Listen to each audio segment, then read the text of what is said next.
AP ముఖ్యమంత్రి YS Jaganmohan Reddy Srikakulam జిల్లా పలాసలో పర్యటించారు. వైఎస్ఆర్ సుజలధార డ్రింకింగ్ వాటర్ ప్రాజెక్టును వైఎస్ జగన్ ప్రారంభించారు. 700 కోట్ల వ్యయంతో నిర్మించిన వైఎస్ఆర్ సుజలధార ప్రాజెక్టును సీఎం జగన్ కే అంకితం చేశారు. తెలంగాణ రాష్ట్ర 3వ శాసనసభ స్పీకర్ గా గడ్డం ప్రసాద్ కుమార్ ఏకగ్రీవంగా ఎన్నికయ్యారు. స్పీకర్ గా ఆయన బాధ్యతలను స్వీకరించారు. ప్రస్తుతం సభలో కొత్త స్పీకర్ ను అభినందించే కార్యక్రమం కొనసాగుతోంది. వరుసగా 2 సార్లు ఓటమి పాలైనప్పటికీ ఆయన వికారాబాద్ నియోజకవర్గాన్ని వీడలేదు. ఇప్పుడు మళ్లీ వికారాబాద్ నుంచే గెలుపొంది అత్యున్నతమైన అసెంబ్లీ స్పీకర్ పదవిని చేపట్టారు. మంత్రి పదవులు స్వీకరించిన శ్రీధర్ బాబు, సీతక్క, భట్టి విక్రమార్క సచివాలయంలో బాధ్యతలను స్వీకరించి మంత్రులు డాక్టర్ బిఆర్ అంబేద్కర్ తెలంగాణ సచివాలయంలో మంత్రులు బాధ్యతలను స్వీకరించారు. వేద పండితులు మంత్రోపచారణల మధ్య మంత్రులు వారి ఛాంబర్లో పూజలు చేసి బాధ్యతలు తీసుకున్నారు. కార్యకర్తలతో అసెంబ్లీ ఛాంబర్లో సందడి నెలకొంది. విశాఖలో అంగన్వాడీలు మోకాళ్లపై కూర్చుని వినూత్నంగా నిరసన తెలిపారు. 3వ రోజు నిరవధిక సమ్మె కొనసాగిస్తున్న అంగన్వాడీలు ప్రభుత్వానికి వ్యతిరేకంగా నినాదాలు చేశారు. సమ్మె విరమించకపోతే అంగన్వాడీల కేంద్రాలకు తాళాలు పగలగొడతామని అధికారులు బెదిరిస్తున్నారని మహిళలు ఆరోపించారు. ప్రభుత్వం ఎన్ని ఇబ్బందులకు గురిచేసినా తమ డిమాండ్లను సాధించే వరకు తమ ఆందోళనను విరమించబోమని స్పష్టం చేశారు. Anganwadi workers and helpers union Visakha జిల్లా సిఐటియు అధ్యక్షురాలని, జిల్లా అధ్యక్షురాలని, అలాగే రాష్ట్ర ఉపాధ్యక్షురాలు తులసి అండి నా పేరు. ఇది 3వ రోజు సమ్మెకి, అంగన్వాడీలు 3వ రోజు సమ్మెకి వచ్చాము. సమ్మెలో ఉన్నాము. జగన్మోహన్ రెడ్డి గారు 2 డిమాండ్స్ తోటి జగన్మోహన్ రెడ్డి గారికి ఈ సమ్మెలోకి వచ్చాము మేము. ఆ 2 డిమాండ్స్ న్యాయమైన డిమాండ్స్ అండి. కనీస వేతనం 26,000 రూపాయలు ఇవ్వాలి, అలాగే గ్రాడ్యుటీ అమలు చేయాలి. ఈ 2 డిమాండ్స్ తోటి కూడా మేము ఈ సమ్మెలో ఉన్నాము. కానీ మన ప్రభుత్వానికి ఎందుకు అంగన్వాడీ కష్టాలైతే మరి ఎందుకో చాలా అంగన్వాడీని చాలా చిన్న చూపు చూస్తున్నారు. నల్గొండ జిల్లా నకిరేకల్ ఎమ్మెల్యే క్యాంపు కార్యాలయంలో 15 లక్షలకు పైగా ఫర్నిచర్ మాయమయ్యిందని నల్గొండ జిల్లా R&BD సురేందర్ కుమార్ తెలిపారు. ఆయన సిబ్బందితో కలిసి నకిరేకల్ ఎమ్మెల్యే క్యాంపు కార్యాలయాన్ని పరిశీలించారు. జిల్లా వ్యాప్తంగా కూడా అన్ని క్యాంపు కార్యాలయాలలో ఫర్నిచర్ మాయమయ్యిందని వారు తెలిపారు. మాయమైన ఫర్నిచర్ గురించి మాజీ ఎమ్మెల్యే చిరుమర్తి లింగయ్యకు పర్సనల్ సెక్రటరీకి సమాచారం అందించామని తెలియజేశారు. యథావిధిగా ఫర్నిచర్ క్యాంపు ఆఫీసులో ఉండాలని కోరామని తెలిపారు. లేని పక్షంలో తదుపరి చర్యలు తీసుకుంటామని వారు హెచ్చరించారు.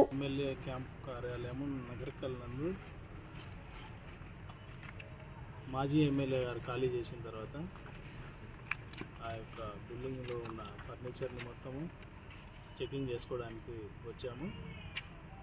దాంట్లో R&B శాఖ వారు పెట్టిన ఏసీలు, గీజర్స్ ఉన్నాయి.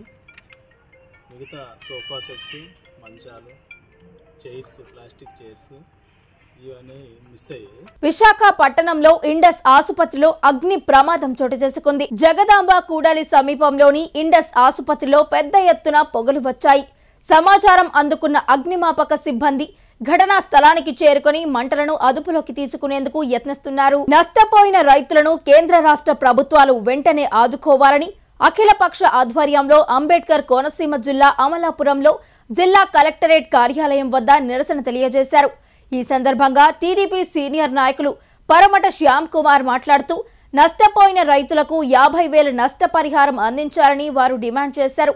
ఈ కార్యక్రమంలో మాజీ ఎమ్మెల్యే చిల్లా జగదీశ్వరి, ఐతాబత్తుల సుభాషిణి తదితరులు పాల్గొన్నారు. పూర్వ పార్లమెంటు సభ్యులు మల్లు రవికి Sealwell corporation, RR foundation, Shruthilaya arts academy వారి సంయుక్త ఆధ్వర్యంలో మహాత్మా గాంధీ స్ఫూర్తి అవార్డ్స్ను ప్రదానం చేశారు. హైదరాబాద్లోని రవీంద్ర భారతిలో జరిగిన ఈ కార్యక్రమానికి ముఖ్య అతిథిగా ఎక్సైజ్ పర్యాటక శాఖ మంత్రి జూపల్లి కృష్ణారావు పాల్గొని అవార్డ్స్ను ప్రదానం చేసి ప్రశంసించారు. కేరళకు వెళ్లే అయ్యప్పలకు దర్శనం తరువాత తీరు ప్రయాణంలో ట్రాన్స్పోర్ట్ సదుపాయం కల్పించాలని Ayyappa Jayanti action committee Telangana convener Naini Buchireddy తెలిపారు. సోమాజిగూడలో ఆయన మాట్లాడుతూ ఎరుమేలి నుంచి పంబకి వెళ్లే మార్గంలో ట్రాఫిక్ క్రమబద్ధీకరించకపోవడంతో స్వాముల వాహనాలు గంటల తరబడి నిలిచిపోతున్నాయని తెలిపారు. ఈ నేపథ్యంలో ఆహారం, త్రాగునీరు సదుపాయం లేక స్వాములు ఇబ్బంది పడుతున్నారని ఆయన ఆరోపించారు. ఉభయ రాష్ట్రాల నుంచి వెళ్తున్న తెలుగు ప్రజలు హైదరాబాద్కు తిరిగి వస్తామా లేదా అని ప్రాణాలు అరచేతిలో పెట్టుకొని అక్కడ క్యూ లైన్లో 20-25 గంటలు నిల్చొని అక్కడి నుంచి ఒక ఆహారము, మంచినీరు, వైద్య సదుపాయాలు లేకుండా ఎన్నో ఇబ్బందులు పడుతున్నారు. ఈరోజు తెలంగాణ రాష్ట్రంలో మా తెలంగాణ అయ్యప్ప వేదిక ఆధ్వర్యంలో మేము ఈరోజు ముఖ్యమంత్రి గారిని కలిసి అదేవిధంగా సిఎస్ గారిని కలిసి మేము మెమోరాండం ఇస్తున్నాము. తెలంగాణ రాష్ట్రంలో ఉన్న ప్రభుత్వము దయచేసి అయ్యప్పల కోసం ఆలోచించి మీరు ప్రత్యేక అధికారుల బృందాన్ని కేరళ రాష్ట్రానికి పంపించి అక్కడ ఒక హెల్ప్ లైన్ డెస్క్ ఏర్పాటు చేసి అదేవిధంగా ఇక్కడ స్వాములు పడుతున్న ఈ నరక యాతనను మీరు అర్థం చేసుకొని ఈ కొత్త ప్రభుత్వానికి మా జేఏసీ తరపు నుంచి ఒకటే విజ్ఞప్తి చేస్తున్నాం. అయ్యప్పలకు ఎట్టి పరిస్థితుల్లో ఎటువంటి ఇబ్బంది జరగొద్దు. ఏ ఇబ్బంది జరిగినా మేమందరం రోడ్ల మీదకి వచ్చేస్తాం. ఎందుకంటే స్థానికంగా అన్ని జిల్లాల్లో ఉన్న గురుస్వాములకు మేము ఒకటే రిక్వెస్ట్ చేస్తున్నాం. మీ ప్రాంతాల్లో ఉన్న జిల్లా అధికారులకు స్వచ్ఛందంగా మీ మంత్రులకు, ఎమ్మెల్యేలకు రిప్రజెంటేషన్ ఇవ్వండి. అయ్యప్ప స్వాములందరినీ కూడా ప్రత్యేకంగా మన భక్తులను కాపాడాల్సిన బాధ్యత కేరళ గవర్నమెంట్ తీసుకోవాలి. కాబట్టి ఈరోజు పినరయి విజయన్ ప్రభుత్వము పూర్తిగా ఈరోజు కమ్యూనిస్టు ప్రభుత్వము కేరళ రాష్ట్రంలో కరిమల వాసుని భక్తులను అతి కిరాతకంగా నీచంగా చూస్తూ తెలుగు రాష్ట్రాల ప్రజలను హీనంగా చూస్తూ అదే కేరళ వాళ్ళు అక్కడ నుంచి వెళ్తుంటే వారికి అన్ని సదుపాయాలు కల్పిస్తున్నారు. కానీ విశాఖ గురుద్వారాలోని సివిల్ డిఫెన్స్ ఆర్గనైజేషన్ కార్యాలయాన్ని జిల్లా జాయింట్ కలెక్టర్ విశ్వనాథన్ సందర్శించారు. Civil defence volunteers basic training programme ద్వారా అక్కడ శిక్షణ అందిస్తున్న తీరును ఆయన పరిశీలించారు.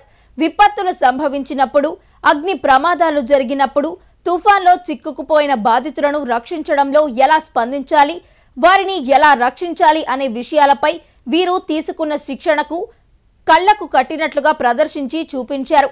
అనంతరం జేసీ మాట్లాడుతూ శిక్షణ అందిస్తున్న తీరు చాలా విభిన్నంగా ఉందని, ప్రదర్శన చాలా ఆకట్టుకుందని తెలిపారు.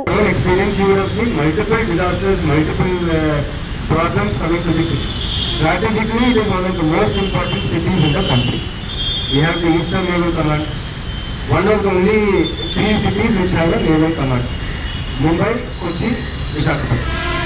Second is major port. We have a few major ports, and one of the major ports is Visakhapatnam. We have multiple industrial units there, and we have also recently found some industrial disasters also. ELG problems, leak also, small such incidents which keep coming. So అప్పుడు కూడా ఆ LG parliament leak అప్పుడు కూడా lot of civil defence trainees have gone and given their services there. So ఇది కాకుండా we're coastal city which is very prone to cyclonic effect and we've seen Hudhud also. ఇవన్నీ ఇక్కడ so many such potential problems ఉన్న city. I don't think we have that many. Maybe Mumbai, Kochi, Chennai, Vizag, Calcutta, maybe 3-4 cities ఉంటుంది. దాంట్లో your responsibility is very good. Today I have seen your demonstration. It is very commendable that what you have done. A lot of you have seen very good seriousness with which you are doing. It is not just a sort of a certification question part, but I can see the seriousness with which you have taken this training, and you have done a very good job. I congratulate all of you. I also request this, unless today what you have learned, unless we keep updating, we keep practicing, we keep say first we have to continuously practice with some people. These things you have to keep volunteering. You can see maybe the next batch you can come and see, but we should be in touch with what we have learned, because unless we, or else we will forget, we may not be able to, maybe after 2 years, 3 years. Bhadrachalam పట్టణంలోని ప్రముఖ పుణ్యక్షేత్రమైన శ్రీ సీతారామచంద్ర స్వామివారి దేవస్థానంలో ముక్కోటి ఏకాదశి అధ్యయనోత్సవాలు కొనసాగుతున్నాయి. శ్రీ సీతారామచంద్ర స్వామివారి దేవస్థానంలో జరుగుతున్న శ్రీ వైకుంఠ ఏకాదశి అధ్యయనోత్సవాలు రెండో రోజు గురువారం రామయ్య కూర్మావతారంలో భక్తులకు దర్శనమిచ్చారు. ఈ సందర్భంగా స్వామివారిని భక్తులు అధిక సంఖ్యలో దర్శించుకున్నారు. తెలంగాణ శాసనసభ స్పీకర్ గా ఏకగ్రీవంగా గడ్డం ప్రసాద్ కుమార్ ఎన్నికయ్యారు. పదవి బాధ్యతలు స్వీకరించిన గడ్డం ప్రసాద్ కుమార్ కు అసెంబ్లీలోని తన ఛాంబర్లో తెలంగాణ శాసన మండలి చైర్మన్ గుత్తా సుఖేందర్ రెడ్డి పుష్పగుచ్చం అందజేసి శుభాకాంక్షలు తెలిపారు. ఆందోళనకు సిద్ధమైన ఆశా వర్కర్లు తమ నిరసనను కొనసాగిస్తున్నారు. ఆశా వర్కర్స్ యూనియన్ పిలుపు మేరకు విశాఖలో 36 గంటల ధర్నా వంటవార్పు కార్యక్రమాన్ని చేపట్టారు. ఈ సందర్భంగా వారు మాట్లాడుతూ ప్రభుత్వం తమ సమస్యల పట్ల నిర్లక్ష్యంగా వ్యవహరిస్తోందని ఆవేదన వ్యక్తం చేశారు. ప్రభుత్వం తక్షణమే స్పందించి తమ సమస్యలను పరిష్కరించాలని వారు డిమాండ్ చేశారు. నా పేరు ఎస్ పద్మ, జిల్లా అధ్యక్షురాలు మాట్లాడుతున్నాను. ఈ రోజు రాష్ట్ర వ్యాప్తంగా 36 గంటల ధర్నా ఆశా వర్కర్లను పిలిపివ్వడం జరిగింది. కనీస వేతనం ఇవ్వకుండా వెట్టి చాకరీ చేయించుకుంటున్న ప్రభుత్వం చాలా అన్యాయం అని చెప్పి వాళ్ళ ఆశా వర్కర్లు అందరూ కూడా రాష్ట్ర వ్యాప్తంగా రోడ్డెక్కాం. రాష్ట్రం ఏం చెప్తుందంటే 10,000 జీతం ఇస్తున్నాను, అదే ఎక్కువ అని చెప్తుంది.